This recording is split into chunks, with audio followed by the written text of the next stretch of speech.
New York City in the year 2022. Nothing runs anymore. Nothing works. But the people are the same. And the people will do anything to get what they need.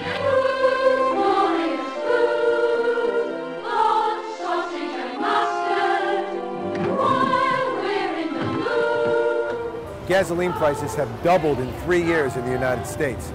But what if the same thing happened for food? It's already started to, and according to author Paul Roberts, much worse is looming. Welcome to Collateral. A street protest against rising food costs recently turned violent in the Haitian capital Port-au-Prince, as well as in cities in other developing countries. Paul Roberts authored The End of Oil, foretelling the end of the era of cheap, affordable fossil fuels. Now, Roberts and others are forecasting the end of food, by which is meant the end of a system that provided varied, abundant, high-quality, and safe food on a mass scale. The problem that's coming is starkly illustrated by the following out-of-whack equation. The U.S. food system consumes 10 times more energy than it produces in food energy. Up until last century, all the available food energy was derived from the sun through photosynthesis. Either you ate plants or you ate animals that fed on plants, but the energy in your food was ultimately derived from the sun. But with the industrialization of agriculture, an era of exponential growth in the production of food started.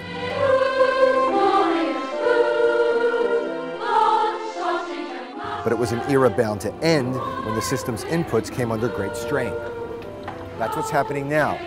As Roberts and others note, cheap energy is rapidly depleting, water shortages are becoming common, climate change is drying the earth, and a century of industrial farming has eroded topsoil and stripped much of what's left of its nutritional capacity.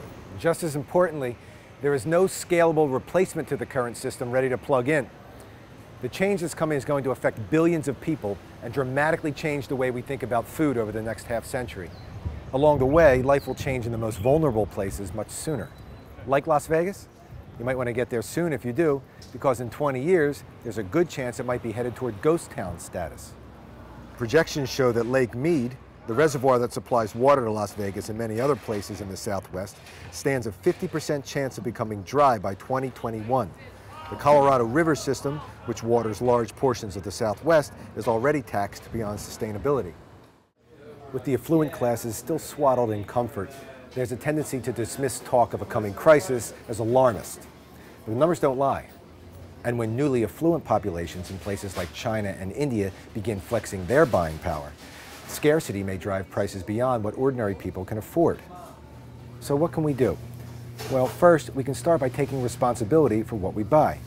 When you buy food, ask yourself, where did this come from? How did it get to me?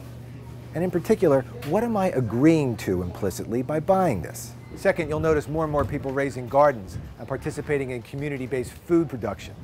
This is the healthiest way for change to come, from the ground up, from us, the former consumers of mass-produced food. It's the most sensible solution to one of the most striking paradoxes of our time. In a land of great affluence, where parents buy their children state-of-the-art baby seats and spend thousands of dollars child-proofing their homes, those same parents are completely dependent for their food on a corporate system that's largely invisible to them and which they don't understand. People treat the system like it'll always be there, but it can't be, and it won't. Hope to see you next week.